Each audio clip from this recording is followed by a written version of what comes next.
Once upon a time in a kingdom not so far away, there lived a beautiful princess known for her kindness and grace. One day, while taking a stroll through the royal gardens, she stumbled upon an injured cat and couldn't help but take it home. Little did she know that this wasn't just any ordinary feline. This was no ordinary cat. Soon as the princess set eyes on the injured animal, she felt an instant connection. The cat had piercing green eyes that seemed to hold a hint of mischief, and its fur was as black as night with a white patch on its chest that reminded her of a star. It was love at first sight. Ignoring her royal duties, she scooped up the cat and rushed it to the castle's physician. As the physician examined the wounded animal, he revealed something astonishing. "Your Highness, this cat can talk." Startled by this revelation, the princess couldn't believe what she was hearing. But then again, things were never ordinary in the kingdom. As the physician cleaned and bandaged the cat's wounds, the princess eagerly awaited its recovery. She named the cat Midnight and doted on it, providing it with the best food and the softest beds. And as days turned into weeks, Midnight became the princess's constant companion. They played together in the castle, napped in sunny spots, and shared secrets. The princess loved having someone who understood her without judgment, especially since the royal court was full of people who only sought to advance their own interests. But as Midnight regained his strength, he began to stir. "I demand to know where I am and who touched my fur without my permission," he demanded. "You are in the royal castle, and I am your new owner," the princess replied, taken aback by the talking cat. "Owner? Who gave you permission to be my owner?" he retorted, narrowing his eyes. "Well, I found you hurt in the garden, and anyone with a heart would have done the same," the princess retorted, a little offended by the cat's ungrateful tone. Midnight stretched languidly and said, "So let me get this straight. You dragged me here, patched me up without my consent, and now you want to claim ownership over me? Don't you have anything better to do? Like, I don't know, save your kingdom from the evil sorceress who's been trying to steal your powers for the past decade?" He paused, observing the princess's crestfallen face. "Oh, come on, princess. Don't tell me you haven't even heard rumors about Maleficent." The princess sighed dramatically. "She's just trying to make me look bad." "The stories are exaggerated," she said, rolling her eyes. "Oh, really?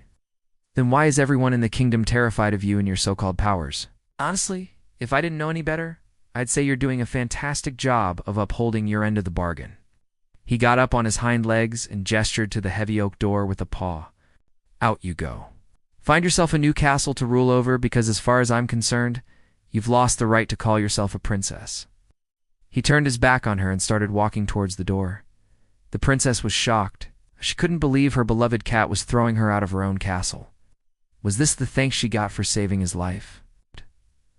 All she wanted was a friend, someone who didn't judge her or laugh behind her back, and she thought she found that in Midnight. But it seemed she was wrong. As Midnight approached the door, he paused and let out a dramatic sigh. "All right, princess, listen up. If you want me to stay, I'll stay. But you gotta level up your game. Spells, the whole royal treatment. No more playing house. We gotta take down Maleficent, once and for all." He turned around to see the princess staring at him with wide eyes. "What? Oh, nothing. Suit yourself, princess. Just don't expect me to clean up after you when you turn 30 and cue and find a husband." With that, he sashayed out of the castle, leaving the princess to contemplate her next move. As Midnight made his way through the bustling city, he couldn't help but feel a sense of pride. He may have started out as an ordinary alley cat, but now he was the self-proclaimed royal advisor, here to guide the princess to greatness. Sure, he missed the simple pleasures of chasing mice and napping in sunbeams, but he knew his purpose, and he wasn't about to let anything stand in his way.